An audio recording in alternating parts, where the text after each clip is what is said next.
Plastic के थैले में लिपटी धोती 1 साल और कुछ पैसे रख रखे थे। तब उन्होंने मुझे अपनी कहानी सुनाई।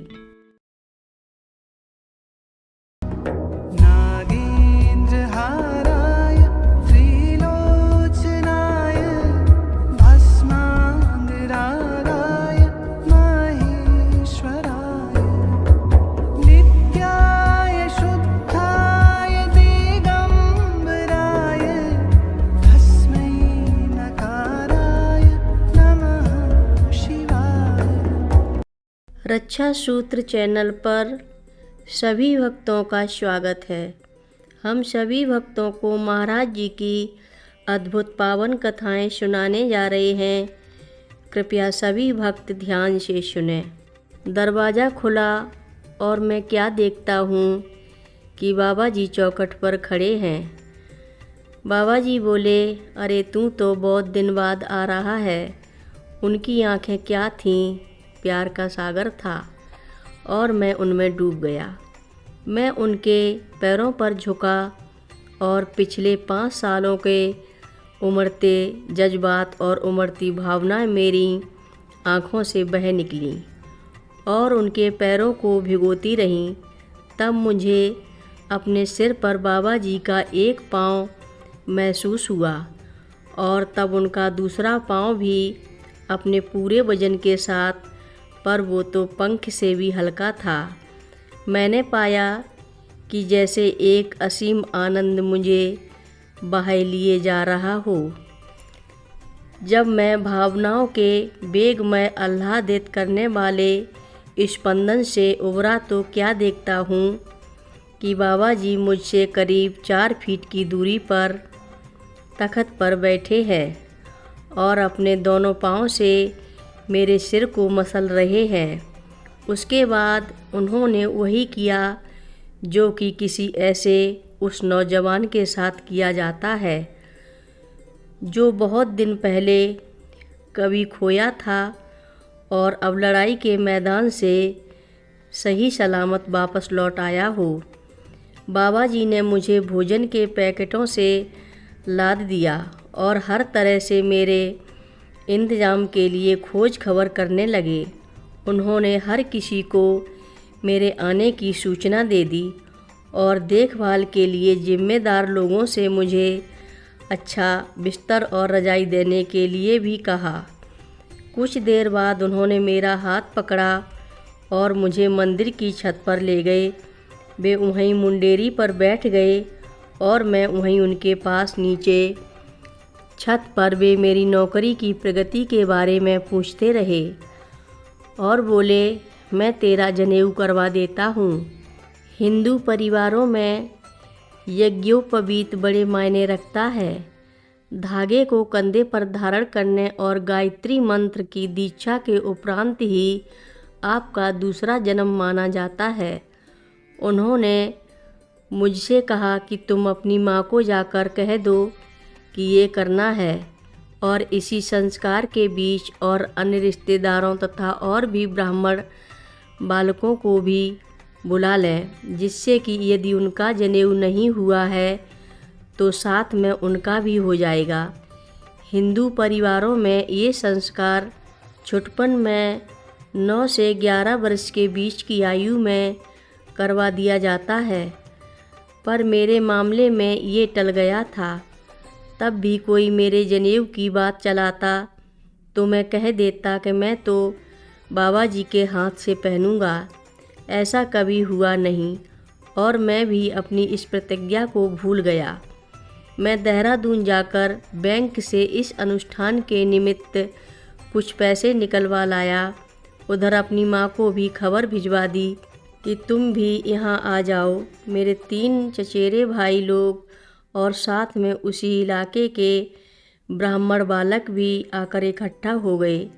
हम सब उस संस्कार के लिए अपने सिर मुड़वाकर वहाँ बैठे, सिवाय एक मेरे फुफेरे भाई के, क्योंकि उसे अपने बालों की स्टाइल पर बड़ा गर्व था और वह उनको ऐसे ही रखना चाहता था।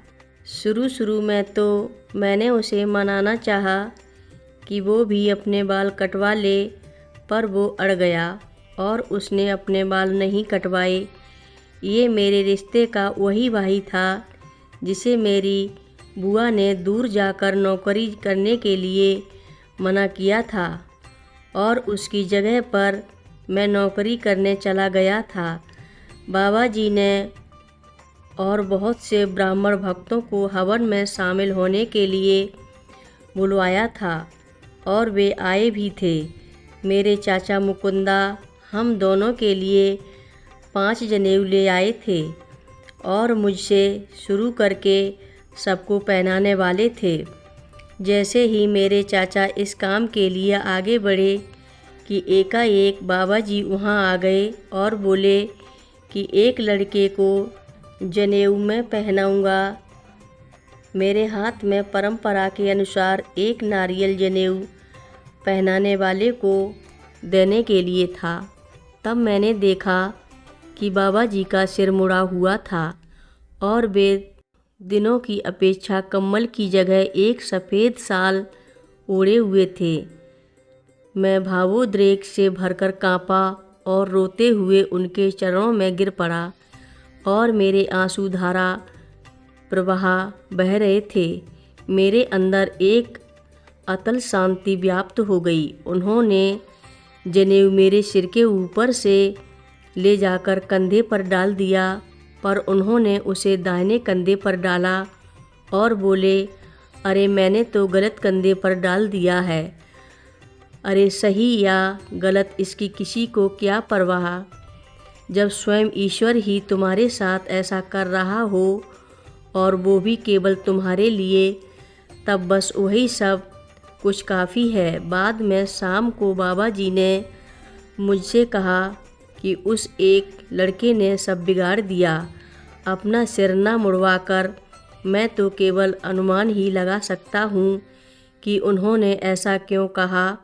मेरा वो भाई अब इस बात पर पछताता है कि उसने अपना सिर क्यों नहीं मुड़वा लिया। उस दिन वो अपनी ज़िंदगी में अधिक अच्छा नहीं कर पाया और उसके लड़के ने भी कोई खास नहीं किया है। उन दिनों बाबा जी जीप से यात्रा किया करते थे और वो काफ़ी मजबूत थी और रामानंद नाम का एक वृद्ध आदमी उसको चलाता था। गाड़ी में कुछ बड़ी मरम्मत की ज़रूरत थी। बाबा जी ने मुझे बुलवाया और 500 रुपये दिए और कहा कि देहरादून ले जाकर इसकी मरम्मत कराओ। उन्होंने देहरादून के प्यारे लाल शर्मा का नाम दिया, जिनकी एक इंजीनियरिंग की गैराज थी जिसमें ट्रकों और ट्रैक्टरों के इंजनों की मरम्मत और सुधार करके पुनर्नवीकरण किया जाता था। मुझसे कहा गया था कि मैं शर्मा जी से मिलकर उन्हें बता दूं कि मुझे बाबा जी ने भेजा है और जीप को मरम्मत के लिए उनके सुपर्द कर दूं। हम दूसरे दिन सुबह देहरादून पहुंच गए। मैंने गैराज ढूंढी और वहां पहुंच गया। शर्मा जी एक औसत ऊंचाई के हट्टे कट्टे आम मैकेनिकों वाली सूरत के व्यक्ति थे। जब मैंने अपना परिचय दिया और बाबा जी का नाम लिया तो वो मेरी तरफ घूर कर देखने लगे कि जैसे कि मैं उनके साथ मजाक कर रहा हूँ।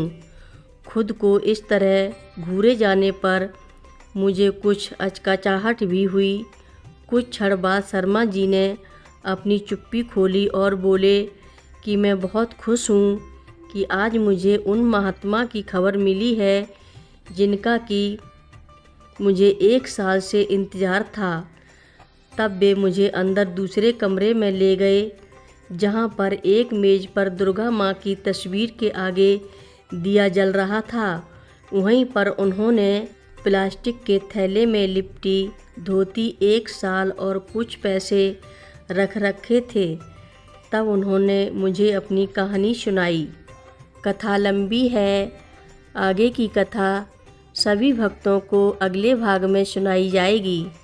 हर रोज़ महाराज जी की कथाएं सुनने के लिए रक्षा सूत्र चैनल को अवश्य सब्सक्राइब करें, शेयर करें और लाइक करें। घंटी बजाना ना भूलें। कमेंट बॉक्स में लिख भेजें। जय नीव करोरी बाबा जी महाराज।